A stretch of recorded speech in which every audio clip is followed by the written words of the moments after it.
seen it. Largely passed by outside, peered in. Everyone did a lot of really good homework and put some like real world projects together. Developers are used to doing things a certain way, and I think they were realizing that the current way of how they do things probably isn't gonna work with the code as well. I see 5 PM. I don't see enough planning commissioners. We can still talk about stuff. We can still, still say what we want. That's okay. I've heard from 2 planning commissioners that aren't coming. Do we need quorum? Is that a concern? It is helpful to have quorum. You all don't have any votes tonight, but you should have quorum. We had enough people, we have enough people who are supposed to be here Good. that we should be okay. Okay, excellent. Was Liz one of the people who dropped out? Yes. She was indeed, yes. Supposed to talk to her tonight about the AR stuff. You are released. I guess so. Not released from being here I tonight. get that. In fact, you have extra duties now. Released from a potential conversation at this moment. Pretty light agenda. I think we've got some minutes to consider. Anybody have strong feelings about minutes? I wasn't there. Fair point, fair point. I don't get to them. Mr. Solstenberg, would you be willing to make a motion about minutes? Sure. This is exciting, thank you. Turning to the non-formal agenda, what we've got. We've only got one item, really. Well, so I guess we can talk about that. Questions about, I'm forgetting the address, the one thing that we have on the agenda. Anything on that? Preliminary discussion? That's the one, preliminary discussion.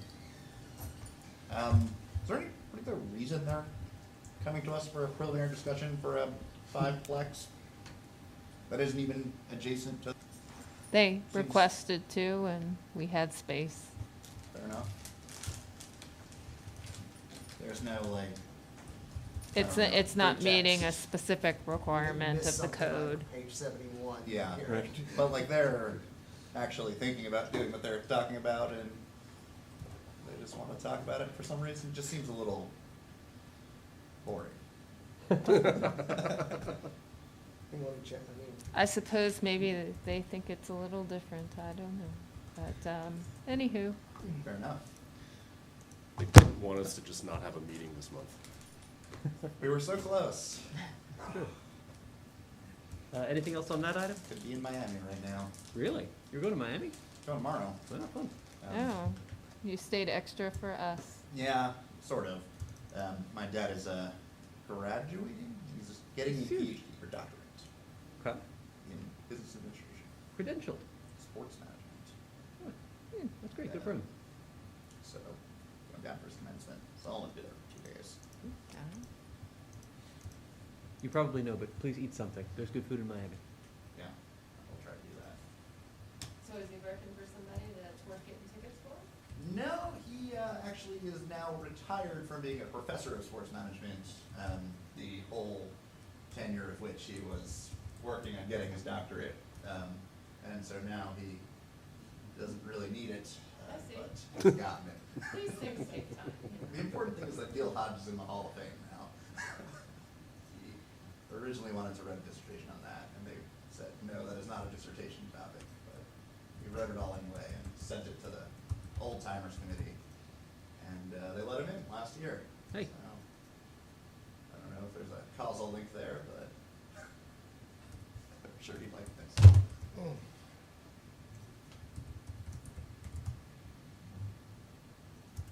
Former Brooklyn Dodgers first baseman and coach of the Mets.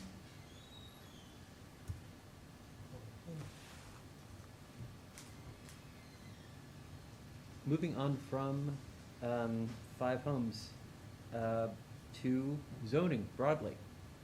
We basically just got this as a, you want to talk about stuff kind of item? You want to talk about stuff?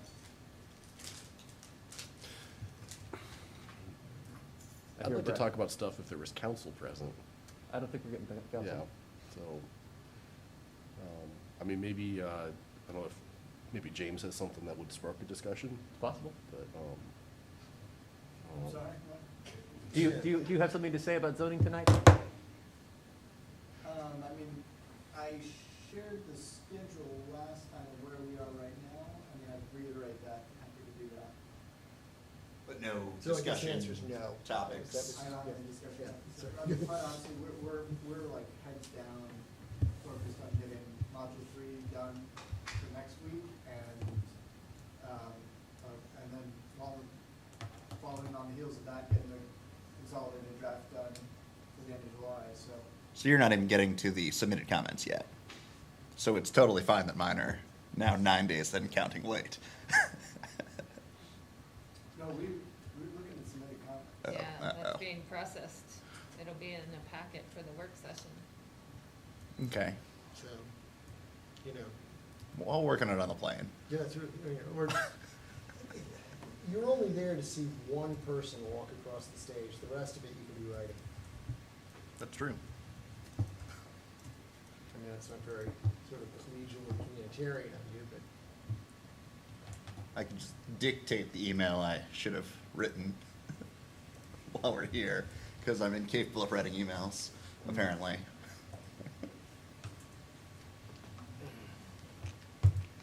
But it does feel a little weird to have a real discussion with just 5 of us and no counselors. Assuming there's gonna be 5. there is. Just got a 5th. Oh, okay. He's skulking around in the back. That is everything I've got for this pre-meeting. Does anyone else want to raise anything? You can talk about anything you wish, within reason.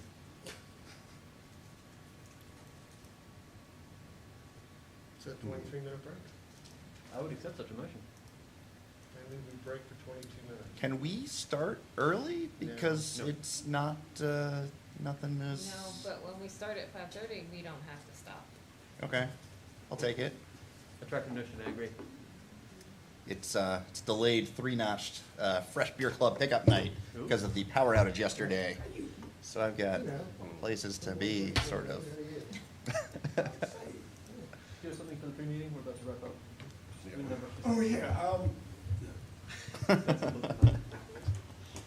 Light agenda, light agenda. Welcome anyone. I have a feeling you guys will find a way to stretch it. We are taking a recess until 5:30 PM. Timing is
somebody just like dumped Roundup on it, but I think it was No, I wouldn't. That was the only way he was gonna be able to run. I don't know, have you noticed any others in the neighborhood, like all the reeded trees on the east side, they're all, ever since one died this spring. I noticed a whole bunch of them, really. The spring? Yeah. Oh, good. Yeah, I feel like I saw her running around. What are the guys out? I mean, that is an easy proposition. That's great. It was a fast. Well, but I don't know if this We was went back on crazy, like, I Saturday think it was and just because we really watched had that the really races. warm winter, everything It was was down, and insane we how had 2 freezes. the level Yeah, of confused the like the hell depth out of it. But it just really bummed me out, because those trees had a good, they had already Yeah. been through the winter, and they were starting to grow again. Yeah. It's a great. Now we I gotta was start over. I was blown away like by the size of that. 1 minute I've never warning? been to a big high school. Mhm. It's cool. Doing that kind of like, Yeah. feel like Well, I ended up having to, I'm gonna complain By the about way, the we'll give parking you, at one. BBA, but Then you have to say if you want. they had closed So off here, the then. lot for the JPJ, and so I had to like loop all the way around and park in, the Emmett Ivy garage, and with my 3.5-year-old hike all the way up to the track. I see 5:30 Got his PM. first Slurpee Welcome after all. That is the Charlottesville Planning Commission meeting for Tuesday, May 9th, 2023. No council this time, sorry to say. No public hearings tonight. So there will be no restrictions on public comment. You can talk about whatever you like. I'd like to start up with commissioner reports. And Mr. Mitchell, would you start us off? Yes. A couple of meetings. The first meeting was Parks and Rec. As always, they are very busy. They walked us through a number of updates. Updates that relates to the projects they're working on. The skate park retaining wall is, I believe that's just about done, up and running. Talked a little bit about the Tunster parking lot. Talked about the Maplewood Cemetery retaining wall. I think that's moving along. The McIntyre drainage project, which is a DEQ problem, is still something we're working on. The Riverview restroom renovation, that is, we bid that, and the bid came back at $600,000. Now, that's because they've got to do a lot of boring, and they've got to do a lot of electrical work. But that's a little more than we expected. We're likely going to rebid that. Interestingly enough, most of the projects that we're bidding are coming back in significantly higher than we expected them to. And we, in fact, are having difficulty getting folks to bid on some of the projects that we're working on. We also talked about the master plan. The master plan update project is now out for bid, so that's moving along. Grove. I sent you a copy of the Grove is now open and available to visit. We need to do a little bit of seating and maybe a little bit of work on the grading, but it's up and working and there to visit. The objective is to make this a place to go and reflect and to think about city leaders. Example of people honored are Drury and Mitch. And frankly, I thought I saw Juan's name, the vice mayor's name, on one of the plaques up there as well. Lionel Key, our planning commissioner, Lionel Key, is honored at the Grove as well. So if you get a chance, I encourage you to walk over there and check it out. The LUPEC group met as well. There are a lot of administrative and housekeeping issues that we worked through that I won't bother you guys with. But there was a presentation from UVA, their thermal energy study. And this study is there to support the goal of being carbon neutral by 2030 and to being fossil free by 2050. Didn't send you guys a PowerPoint presentation yet because I haven't gotten it, but the second I get it, I'll send that on to you guys as well.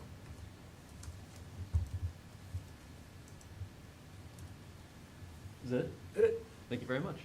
Mr. Duranzio. Yes, sir. 2 meetings I can more or less consolidate of the hack, the main hack on the 19th, and a subcommittee on the 26th, the subject of which was Module 2.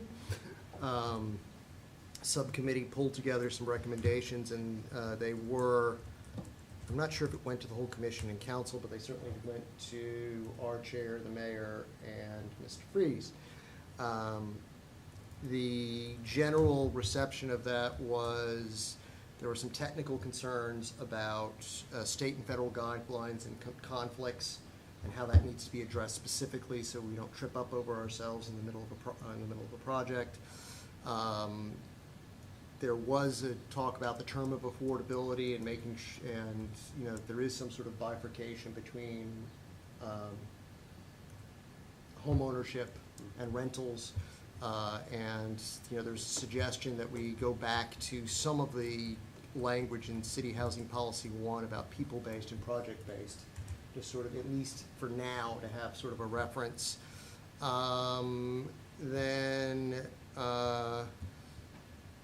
There was sort of a form-based code matter about, you know, don't be so concerned about bedroom counts, et cetera, and some of these needs to be sort of focused towards, you know, let the inside of the buildings be the inside of the buildings. On the bonus density piece, there was a discussion of the practicality of this 100% bonus for 100% affordability, and just that the math, not really mathing on it, and then we look at, as we discussed in the work session. And then in terms of the sensitive area matter, that the HAC put itself forward, this is a complicated thing to discuss, and if you want us to pick it up, you know, if the Planning Commission and/or City Council and/or both want to refer that to the HAC, please do so. We all wanted to talk about in lieu fees, but no one had sort of a coherent argument to make at the time, so we all decided we needed to talk about in lieu fees. And that covers that. That was most of the content of that meeting. And then the other piece, I guess, is that Charlottesville CPT is meeting on the 24th. I don't want to steal your thunder on that.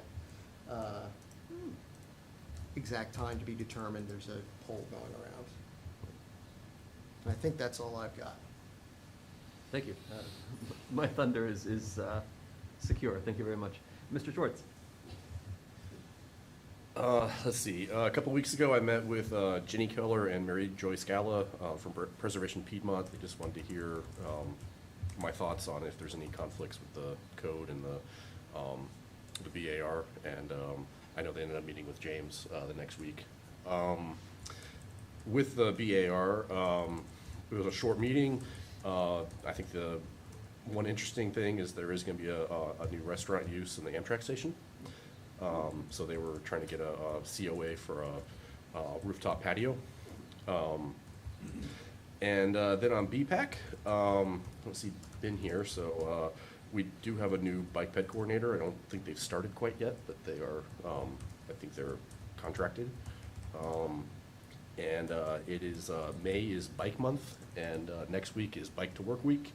And if you go to livableseville.org, there's a little calendar of some of the events. There'll be food stations set up at certain locations. I think there's a,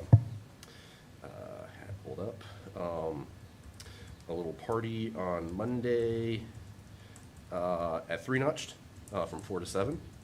Yeah, check that out if you're interested. And Bike to Work.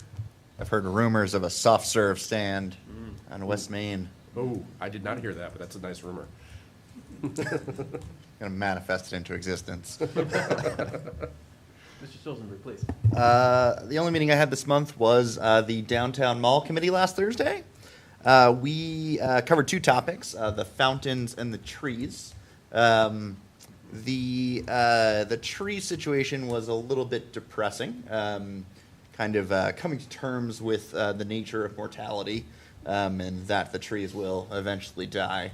And that we need to figure out what to do next.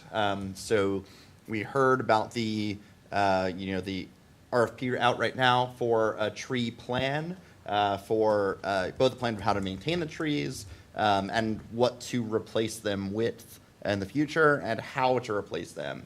whether, you know, taking a block out all at once and planting totally new things, or just kind of replacing, you know, the trees that have to come down when they come down, you know, but those would have to be trees capable of growing under a canopy of oaks. And then the host of problems with the trees at the moment, notably the great situation eating into the base of their trunks. And yeah, all sorts of scary things that make you worry about all the trees disappearing at once. And then the fountains were an interesting conversation. I think originally the fountains were intended to be much more interactive than they are today. And you know, first the one in Central Place was roped off in the 80s. And then, of course, now we have you know, fences around all of the other fountains for accessibility reasons, I'm told. So yeah, we had some interesting, if not entirely explanatory, discussions on that situation. And yeah, that work will continue. Thank you, interesting. Mr. Palmer, please. Yeah, I got two kind of big things for the month of May. Graduation, final exercises, obviously, weekend of the 20th and 21st. And then right on the heels of that, on the 22nd, there's going to be some major road closures over on grounds. The western portion of McCormick Road, starting around the physics building, going to the Alderman intersection. That's going to be closed for the summer to do kind of finish the streetscape that hadn't been completed with Gilmer Hall because there was other projects going on, and timing wise we knew there was a second project of getting low temperature hot water to across Alderman Road to the dorms to improve their energy efficiency and help meet those goals that Commissioner Mitchell mentioned at the 2030 and 2050 fossil-free goals. So the second part of that is the major closure of Alderman and McCormick intersection. There'll only be one condition that you can get through there, and that is to loop around. Like if you were coming off of Fontaine, you'd loop up O Hill, come around down McCormick, so you're going east on McCormick, and then you can take a left. Yeah, a left. That's right, a left on Alderman to go north, and that's the only. You know, When does it open back up? it'll be like before the semester starts. So I don't know the exact date, but it's like August. Yeah, it's not going to be like, yeah, that needs to be open before the school year starts. But you know, I'll just say it's going to be a mess over there. I wouldn't recommend driving through there. Sure. Thank you very much. As for me, I have nothing, but I received a detailed correspondence from Commissioner Habab about the tree commission, which met on May 2nd. I won't give you all of it because it's multiple pages. The RFP about the downtown tree replacement plan was discussed. Tree planting has been completed, 162 trees planted, mulched and staked, mostly around the schools. I've seen quite a few of them, actually. It's impressive. Grant funding is being sought to conduct an urban tree canopy study and an urban forestry plan, I guess citywide, I think. There was discussion on the new draft zoning. Hey, that's us. Talking about tree baits, which was an idea from public comment that we received, to incentivize tree planting by private owners through a possible stormwater tax credit. They had a presentation from Ravenna Conservation Alliance on their work, which is detailed. And they had some information from the urban tree canopy using data from 2018 and planned out how to hit different targets. If we want to maintain a 38% canopy in 30 years, we have to plant 2,500 trees every year, which would be expensive and difficult. I don't know that we have that plan, but good to know. And that's what I know.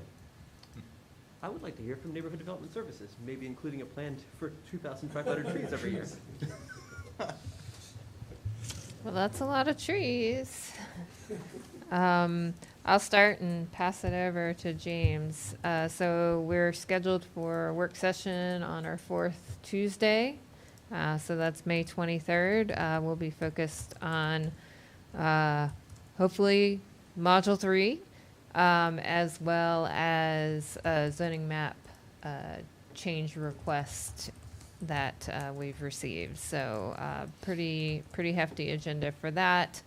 The steering committee is getting ready to meet again in May, getting geared up for Module 3. And then we've got kind of a general plan, which James talked through a little bit earlier, but can repeat again for our viewing audience, about milestones that we have going forward in the next couple of months.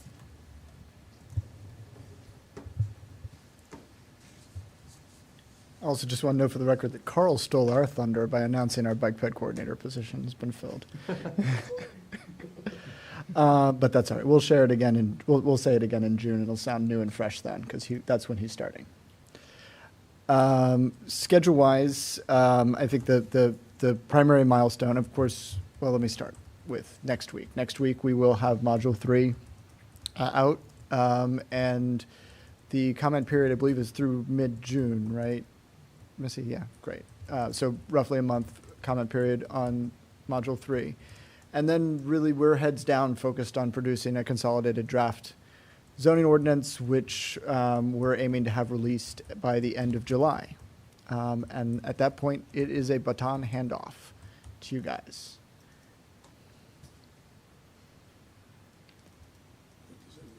Then we have to decide Well, how to, that do a means public that hearing on we that. open up a public hearing. And our recommendation to you would be that you guys devote an entire meeting to the public hearing and then move into your deliberations and decision-making in a subsequent meeting or meetings, depending on what that process looks like. I would recommend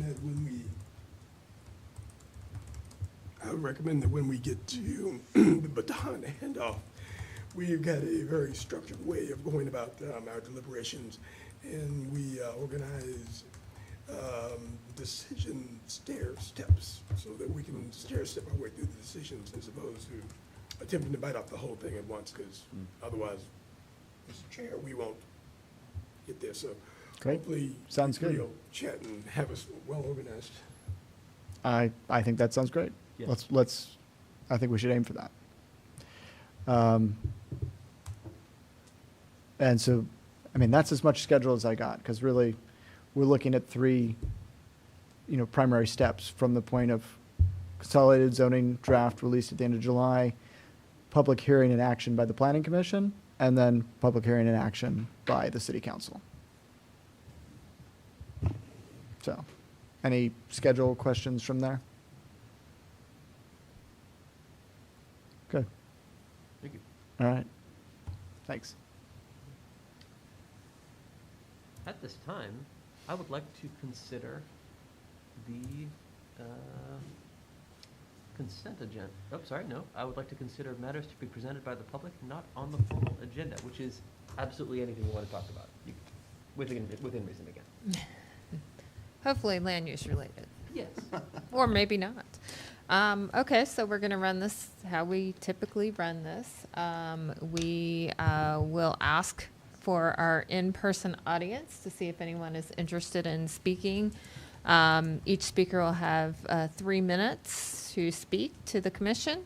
Then we will rotate to our virtual audience and we will ask if anyone wants to speak, and they'll have the opportunity to do so. And then we will go back and forth between the 2 groups until everyone has had the opportunity to speak. So I'll ask our in-person audience, do we have anyone who would like to speak? All right, seeing none, I will ask our virtual audience if there's anyone in our virtual audience who would like to speak this evening. Please raise your hand in the app, or if you're on the phone, please press *9 and that'll raise your hand.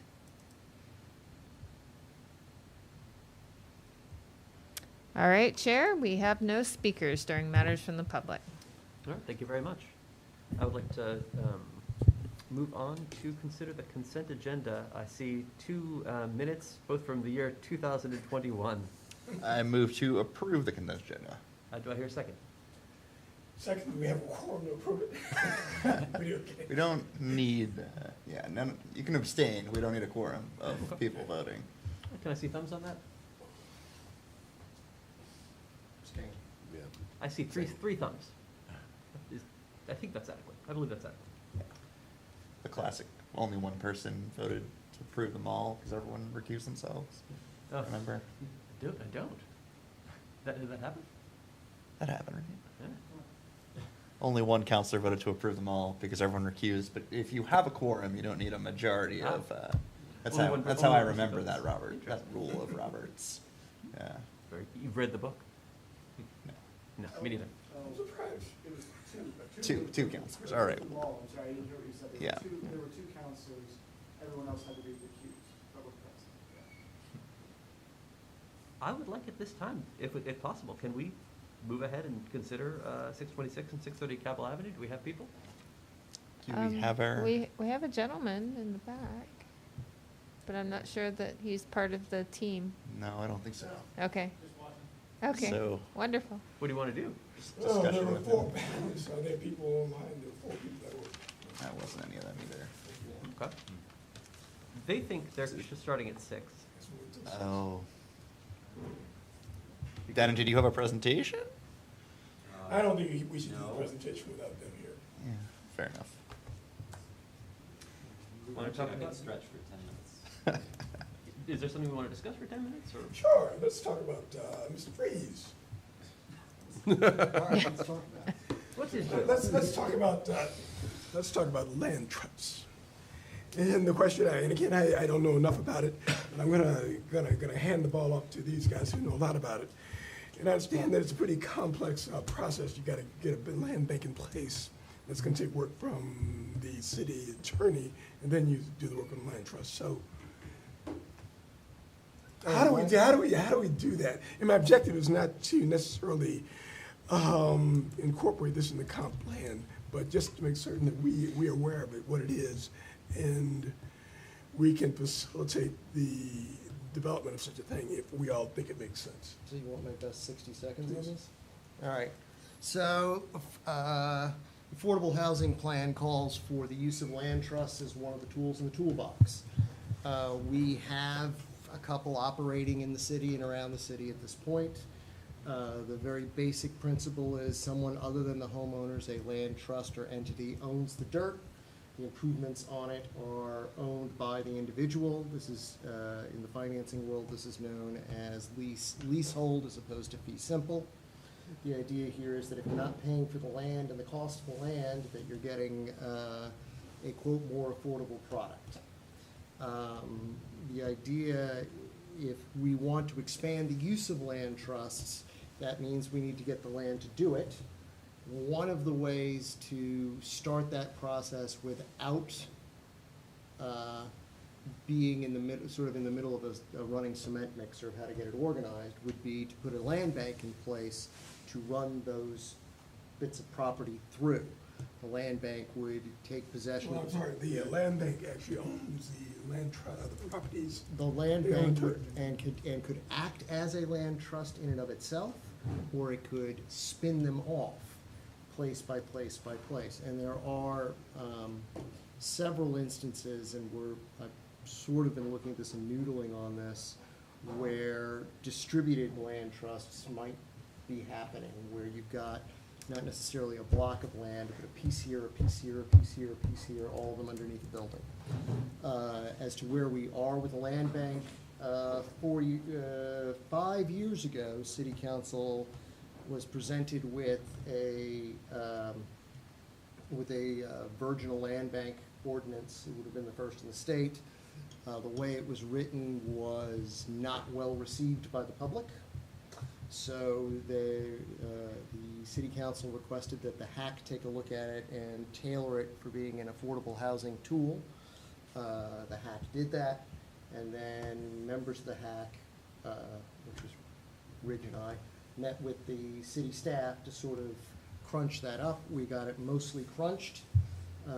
It did go to council twice. It was essentially ready to go before we were, as these things happen, distracted by other matters. So there is a land bank ordinance that could be dusted off, updated, and presented to city council pretty quickly. And can I ask, does that place the land bank in the, is that an entity of the city?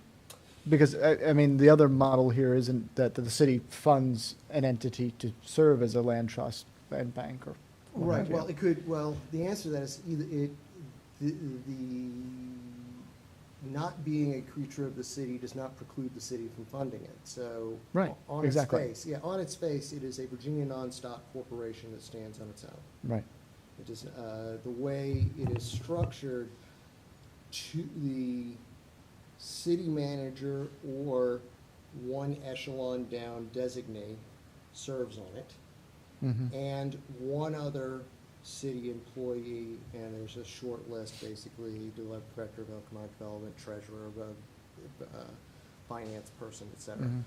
mhm. So I guess the answer to your question is it could. So how is this different from the land trust we have, the Right, Piedmont So Community a Land land Trust? bank has also, well, has all sorts of powers that a land trust doesn't. Anything it owns, it gets the tax revenue from it directly. It can issue special warranty deeds to blow out old judgments and such and clean title. It can issue its own bonds and raise its own money. So there are and there are 4 or 5 other sort of varieties that are built for land banks. And establishing one would make it easier to sort of take possessions of property and span them out. I can see environments where, and also to hold land while there is movement around it, right? They're not ready to build on it yet. We're not ready to do this, but the land bank can take control of the property and hold it. It also can spin off to other land trusts. You could see something where, the land bank cleans up a piece of property, and when CRHA is ready, it spins it back to CRHA, who can act as a de facto land trust too. So, and when you say clean it up, you're referring to that in the sense of a legal or financial cleanup, not so much a Correct. site cleanup, correct. yeah. Also, in our land bank ordinance is language about being able to chop up land specifically to protect critical slopes on so that you can move neighboring properties, you can deal with neighboring properties with critical slope issues, and having control over them. This was 5 years ago, I don't have the language memorized anymore. But the purpose of the ordinance was to establish an entity. Right. To do this, a Correct. quasi-governmental, Correct. Yeah. A Virginia non-stock corporation, nonprofit. nonprofit entity. Yeah, nonprofit organization that, and it was, the board of directors was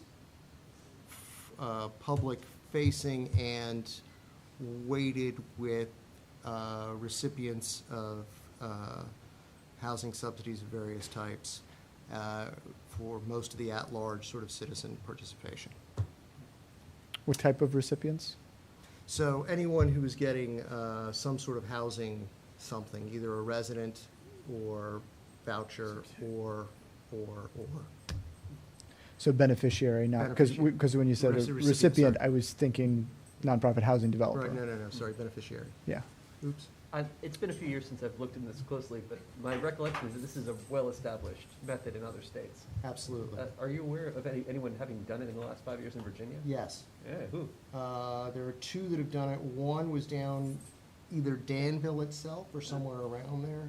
And there's another one that I'm sure of that's somewhere in Northern Virginia, and I cannot for the life of me get access to that file at the moment. Understood. I feel like I heard about something in Warrenton, but That might be it. yeah. Could you, which is a town, I think? Warrenton's, I think, is a city, but Could you like send an email with general idea and like the language from 5 years ago or Yeah. Some- Yeah. I think I know where I've got a copy of that document. So my reason to bring this up is, one, to give James a chance to let us know if this makes sense to look at, as far as this body to look at. Two, if it makes sense to dust off the ordinance and have another look at that. But my objective is not to slow down what we've done or hit the reset button in any way. This is just something to complement it or think about as we iterate through Yeah. Yeah, and what we got. Please note that land bank and land trusts are named in the affordable housing plan as Right. tools to be used. Right. So it's part of the process. Right, and presumably we can and- walk and chew gum. And to the conversation we had just the other night on sensitive communities, I think we absolutely see this as one of that tool sets that are more effective than zoning to address the issues we're trying to address in those areas we've identified as sensitive communities. So again, don't want to hit the reset button, don't want to slow us down, but what do you think the next steps would be relating to thinking about the land bank and land trust?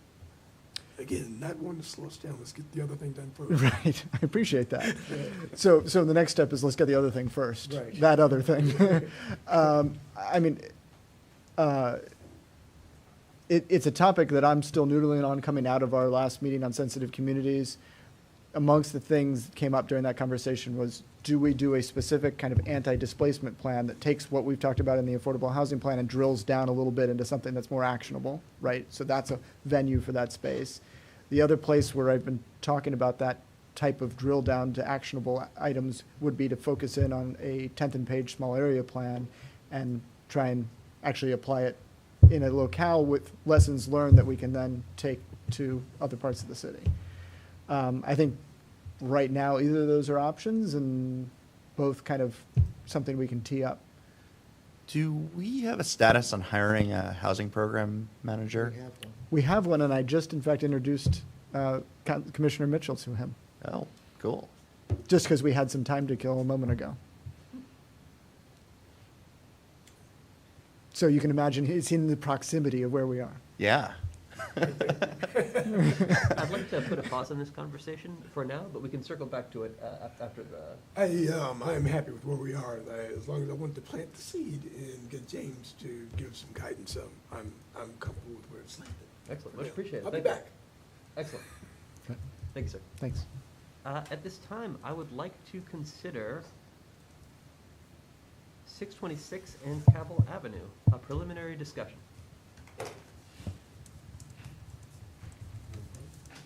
I believe I see Mr. O'Connell. Just say a few words to introduce this. So this is a preliminary discussion from Mitchell Matthews Architects for 626 and 630 Cabell Avenue. These are two lots. One is developed with apartments, the other one is currently vacant, and they are zoned R3 and R2U. And so for anyone who has looked these up on our GIS is not accurate. The property lines are correct. However, the zoning is not. So the property lines have been changed, amended a bit, but the current property is split zoned, R3 multifamily and R2 two-family. So the request being contemplated is a rezoning of the R2U portion of this lot to change both lots to R3 multifamily residential, and this is to accommodate a by right multifamily development, basically adding more apartments onto the existing two lots. So two questions to consider. One, is R3 zoning appropriate for this location? And two, is there anything the applicant should consider as they move forward with their rezoning application? And with that, I can turn it over to the applicants. I think they have. Please. Oh, Yeah. questions? Looks like they've already moved a lot of trees. Did they have to get approval to remove those trees, or did they just take them down? I don't think many trees were removed on the property. Well, There must have was been a, a couple of really big trees, because there are lots Okay. of logs there. well, I don't think there was any approval required for that. That might have been part of the demolition of the single-family home, which was on one of the lots. And it's on a slope. Is that a critical slope? Yes. And is there a waterway at the base of that slope? I don't believe so, no. Any questions for staff beyond that? Thank you, sir.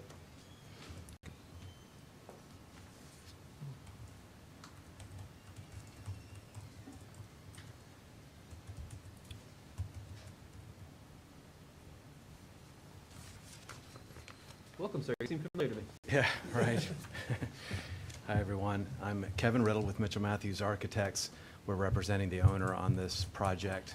And I could go quickly through the presentation if we have it handy. I'll be very brief. I think it's mostly pretty clear. As Dana was mentioning, yeah, it can be a little bit confusing on the numbering or the address of the parcel right now. I think the city GIS map actually just calls it 630 Cabell Avenue now, because what were two parcels have been combined. So just so you're aware of that. We can go to the next slide, please. So here is the site. This aerial's a little bit old, and you see on the lower portion of the site, there's a small house that was demolished some years ago. And so what remains is the larger building, apartment building that has 8 apartments in it on the north part of the site. And the next slide. Here it is with current zoning. So it is an R3. You can start to see just a little sliver in this illustration that is R2U. It's worth noting, I think Dannon has it in the packet in front of you, but if you overlay the proposed new zoning, what are R3s here, I believe would go to R3X, and as well, all of the R2Us that extend to the east on Cabell Avenue are proposed to change to R3X as well. So in our minds, this rezoning of this little sliver makes sense. It's compatible with the vision for the neighborhood. The next slide. Now we've zoomed in on it on a survey on the site. North is to the right, Cabell Avenue is at the top. And you can see running down the middle of the site on the left side is the property line that had been abandoned. So the small squarish lot on the left was 626, and now it's been combined with the larger lot. The next slide. And here it is with the zoning overlay again. So you see where the R2U just comes in a little bit in the site. The next slide. And here it's really called out and identified. It's only about 1,200 square feet, but changing it to R3 we think makes sense because then the zoning is consistent, density calculations as they are now can be consistently applied, and it will allow the owner flexibility to have one additional dwelling on the property than he could have without this portion included. The next slide. Here's the site plan with the proposed building. It's still very much in a concept phase. I know you'll see illustrations later on that show things kind of figured out, but we're still working through it. Basically, the proposal, the new building proposal, is intended to be by right. So it's going to honor the height limits of an R3.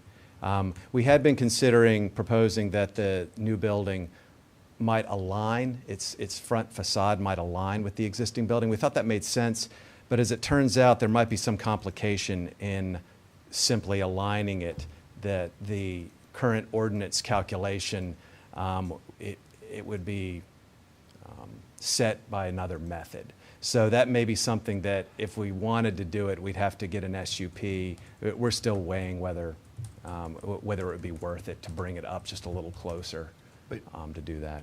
You can't get an SUP if you get the rezoning and build it by right. Well, that's what I'm getting at, So is that instead of the intention is to do it by right, but if we were to get it aligned with this existing building, we believe right now, as the ordinance written, that we would then, after the rezoning, then have to get an SUP. So I just wanted to, They'd have to think of a reason besides You- the setback. Yeah, you would need a special use to request. the reduction in the front yard, right? No. That is, if one is requesting an SUP, Uh-huh. there is also the opportunity to request changes to setbacks. Right? But you have to have a principal purpose for the SUP first. Right. But I guess what we're pursuing, what we're asking for here is simply a rezoning. So it was our understanding that rezoning the sliver wouldn't carry with it an option to also ask for exceptions that you normally have to get with an SUP? That's not true? Oh. Rezonings and special use permits have different paths. Oh, okay. So if you request an SUP for Yeah. density because you can't build 5 units, then you Right. could ask for the front yard Right, change. right. But if you get a rezoning, then you have the 5 units by right, and so you need Yes. some other excuse for an SUP Right, to be able right. to get the change. Yeah, I guess to avoid sort of getting into that conversation tonight, I think we're just going to go with, for the time being, the assumption that the face of the building on Cabell Avenue will be where should the rezoning proceed, where it's supposed to be by the current front yard calculations, if that makes sense. So all of that's just to say, never mind about that note up there, about the front yard. I'm sorry to drag that out. There will also be proposed extension of the surface parking to satisfy current requirements if the 5 dwellings are constructed there. And the next slide. Here are just some views of the existing conditions. This is the entry to the parking around the back of the existing apartment building. And next, I'm sorry, to the left there, that's, you see that's where the sliver of land is located that's currently R2U. And the next slide. Above the wall or Yeah. below the wall? Below the wall. I actually really like how this property uses parking kind of tucked under behind. I think it works really well. Right. So this is roughly the location where the new building would be constructed, where there was a small house, at least it was probably some 5 years ago when it was demolished. And the next slide. Basically, just a slightly different vantage, but the same location. You can see the existing building there in the left. It's shaded, kind of obscured by the trees. And the next slide.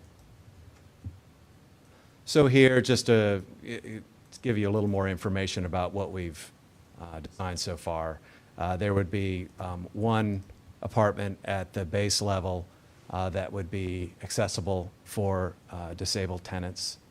And then there would be a stair that would come up along the the south side, to access from that level they're kind of townhouses that are built above. And the next slide. This is a section through the building.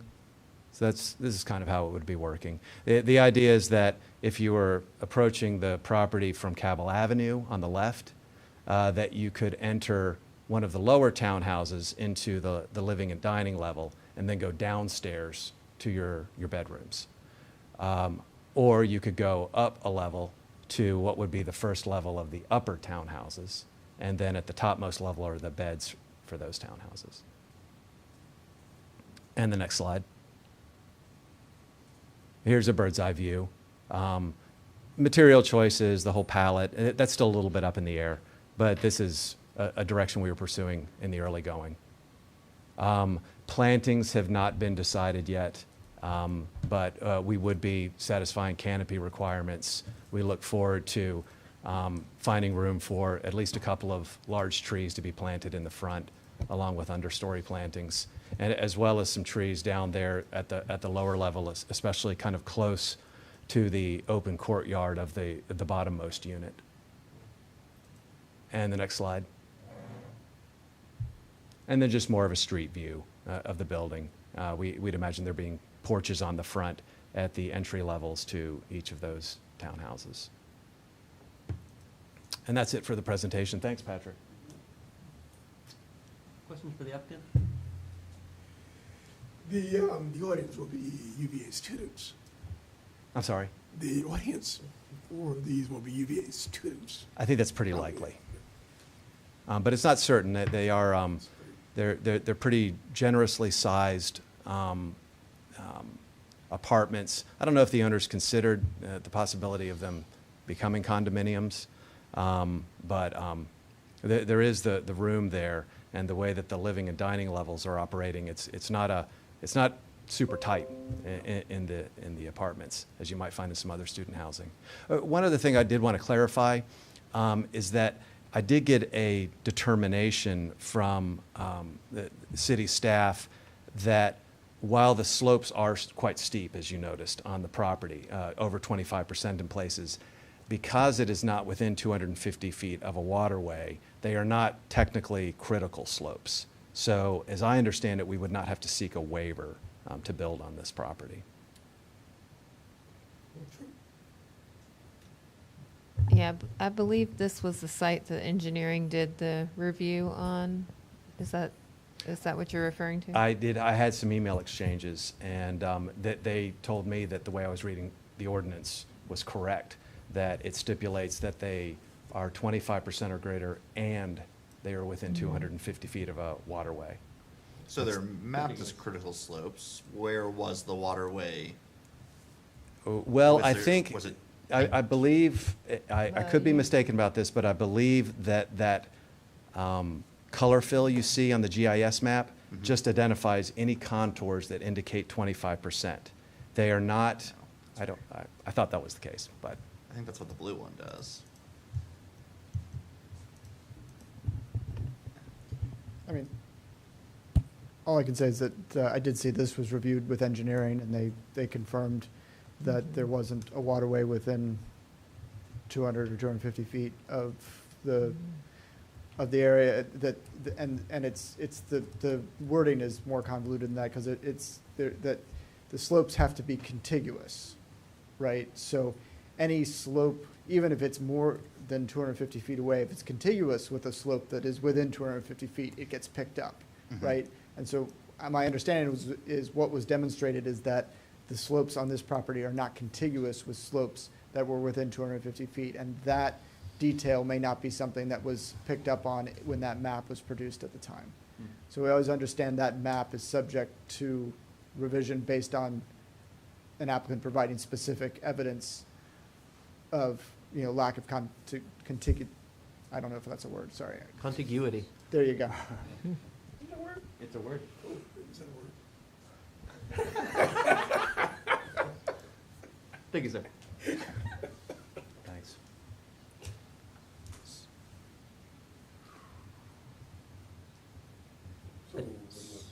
Additional questions on this item? We did have a question that was shared with us, was about whether R3 zoning was appropriate for this location. If you wish to weigh in on that thought, you are welcome to. I'll just say yes. I would go so far as to say that RX3 zoning is appropriate for this And location. it's also saying it's consistent with our vision for that area and ideal for students, because Bill with his 7-iron could hit that place from his office. Or vice versa, should it come to that. So, what's the rush? Why now? That's a good question, and we've talked to the owner, and, we've looked at the RX3 and the possibilities there, whether it comes to perhaps reducing parking, perhaps getting more dwellings on the site.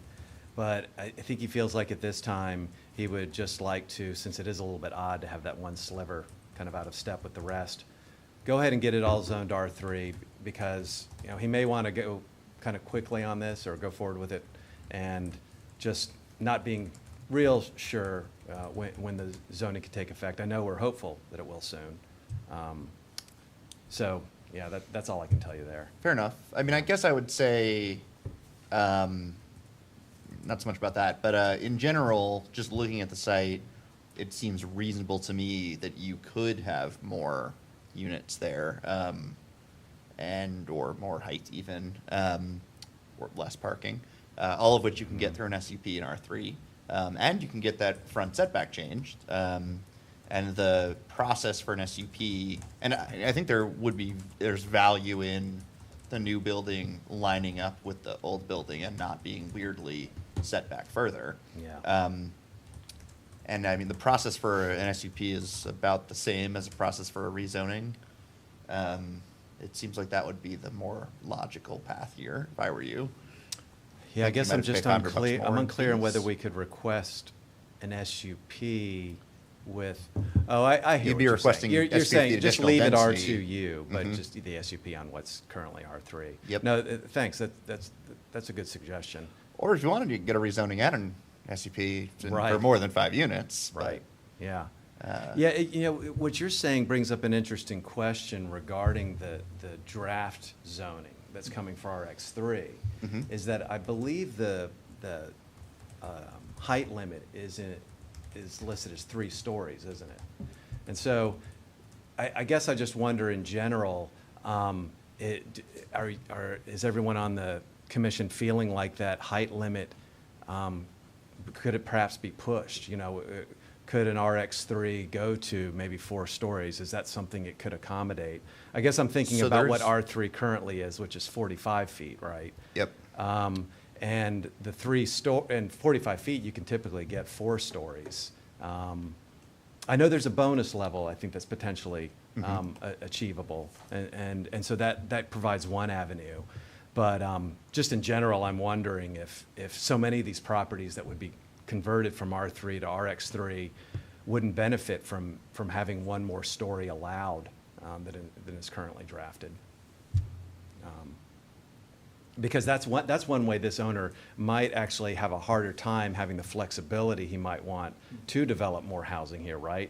He could spread out more, so it's nice that there are those potential yard reductions coming. But potentially too for the sort of the proportions of the building and the allowance for more open space, it seems sensible to me that you might be able to go up higher. Also, he's not going to have to build as many, he wouldn't have to construct as many footings. So for people who have a budget they're sticking with, building higher can have some cost advantages. So that's just a general thought I'm throwing out there. I know you guys are discussing this zoning with each meeting, and it was something that occurred to me. That and also RA. I wonder if RA couldn't be 3.5 stories instead of 2.5. But this is maybe a conversation y'all have already been having. We've had the RA discussion. Yeah. We've not talked about RX at all, I don't believe.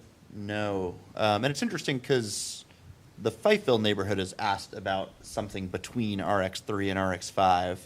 And there isn't that much RX3 in the city, right? And, I have been thinking, I don't know if I put it in my first round of comments or if it's in this email I haven't sent you guys, but that this kind of student area, lower Venable between, 14th and Rugby should probably be RX5 instead of RX3, which kind of just leaves, that's CX3, and never mind. There's some vacant land in various places, and then like the off JPA RX3 is almost all of the RX3 that's left. So,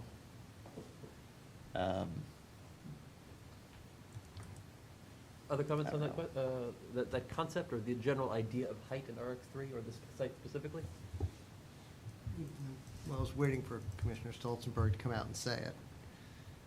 Whatever your next sentence was about RX3. I mean, this should all be RX5, I think, and then there isn't that much RX3 left anyway, which maybe then you leave it the same, but I don't know.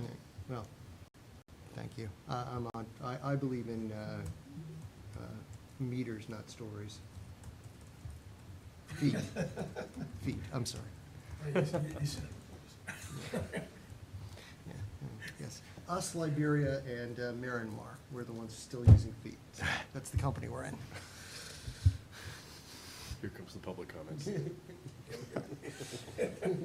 Mr. Palmer, you know a little bit about this area. What are your thoughts on this topic generally? Seems like an appropriate use of the site. So, beyond that, I don't have much to add. Thank you. I'm sure it will be geared towards students, but open to anybody. So. Personally, I find the idea of having some space for faculty or staff very exciting. That is what I keep hearing from faculty and staff is, we'd love some opportunity to live near work. Right. Problem is then they get mad they're living near students. and, Let's do this. 1800 JPA being an interesting case study.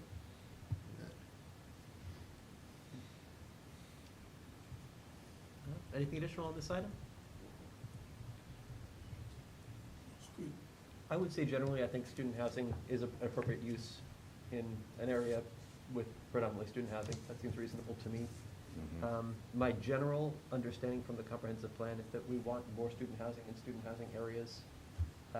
So I don't find height troubling in student housing areas. Aesthetically, there will be some differences, some design challenges. But there's a lot of grade that can make those a little bit more manageable, I Right. think. So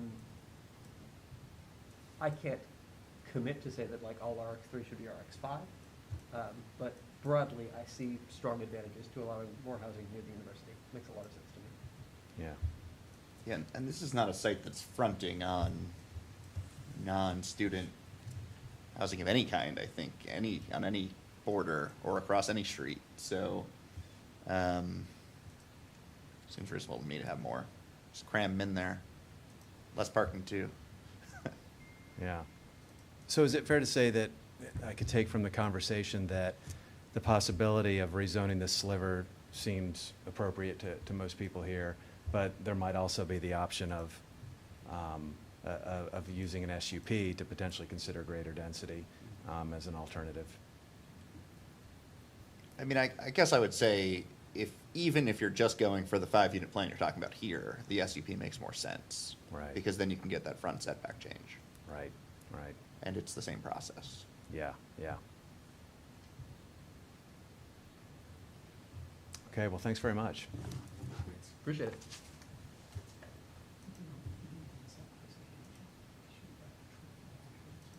I would like to turn back to the topic broadly of zoning. Anything, issues on that? We talked a little bit about some related implementation issues. Anything that you want to raise on zoning?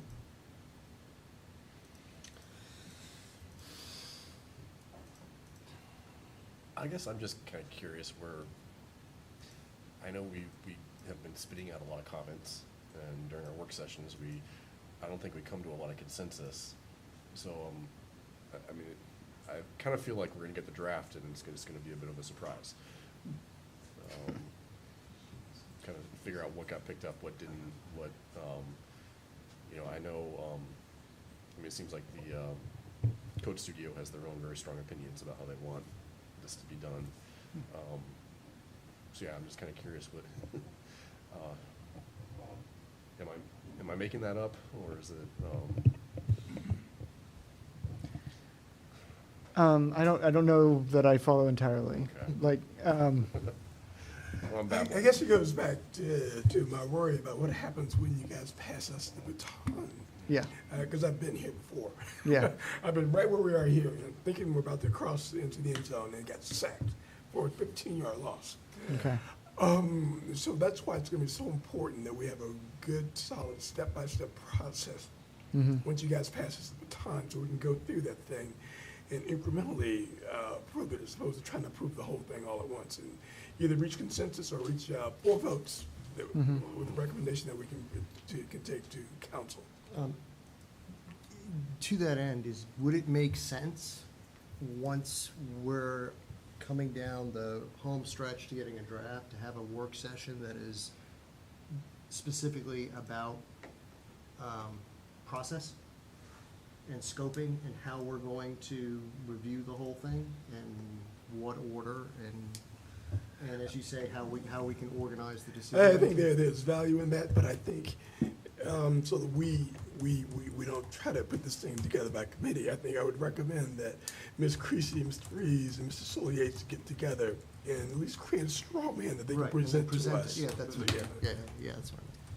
And I think it would be useful for us each to submit to the chair, like, what, we want to, like, sort of what areas we want to discuss. Like, to Carl's point, like, if all of the comments we made did get picked up and they're all in there and we all feel good about them, then there isn't anything to discuss on those things.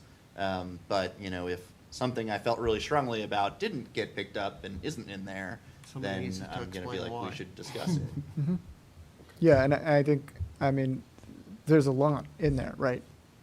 It covers a lot. And so the more we can highlight, these are the things that we need to be able to discuss, the more we're going to be able to organize ourselves to that end and push aside the things that collectively we don't feel we need to discuss. Yes, that would be valuable. Yeah. Mr. Schwartz, I interrupted you, so I don't think No, you got your question. I think you clarified my babbling. I was grateful for it. I would just like to raise an issue. I've been reading my email, and I've heard a great deal about RC zoning on Rugby Avenue. And I've looked through the use table for RC, and there is a potential issue. I don't think that in my reading of RC, we're not going to get a super Walmart on Rugby Avenue. I don't think the math works. But there is an item where commercial uses over 4,000 square feet are permitted by right in the current draft. Right. Could you talk about some options that we have there? Well, I mean, I think you read that as an error. I identified an error, I flagged it and sent it on. Ah, there we are.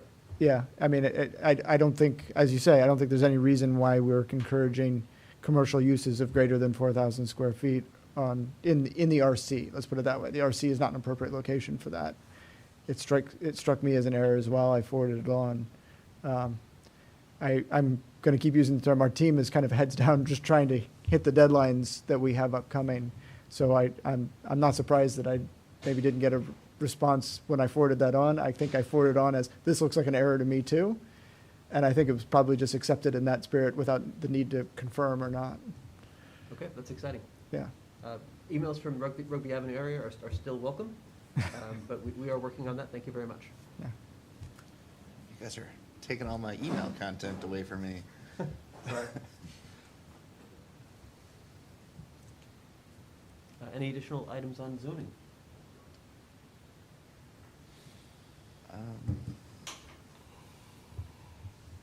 I would also entertain a motion. All right. I have a motion. Please state that motion. Okay. Ready for this? 99 years ago. Everyone get comfortable. That's right. 99 years ago, there was a beginning of a very long process of building a bridge across Lower Tampa Bay from what is now Palmetto/Manatee County and South St. Petersburg. This was, which will come as a surprise to no one in this room, this was being pushed very hard by a whole series of developers. That did not really come off, and they enacted a scheme to put together a ferry line, and then there was an approved bridge in 1929, but for some reason in late 1929 and 1930, there wasn't an ability to finance the project. Go figure.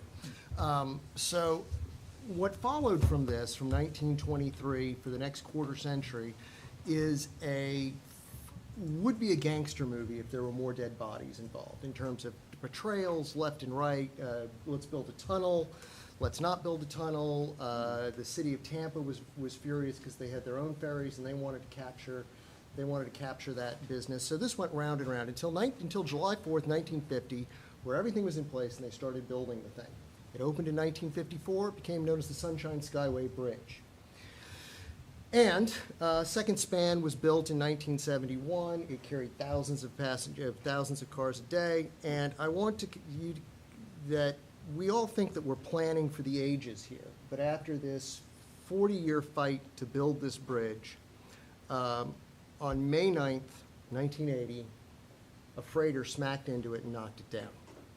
So I move that we adjourn with the acknowledgement that we might be building for the ages and planning for the ages, but maybe not.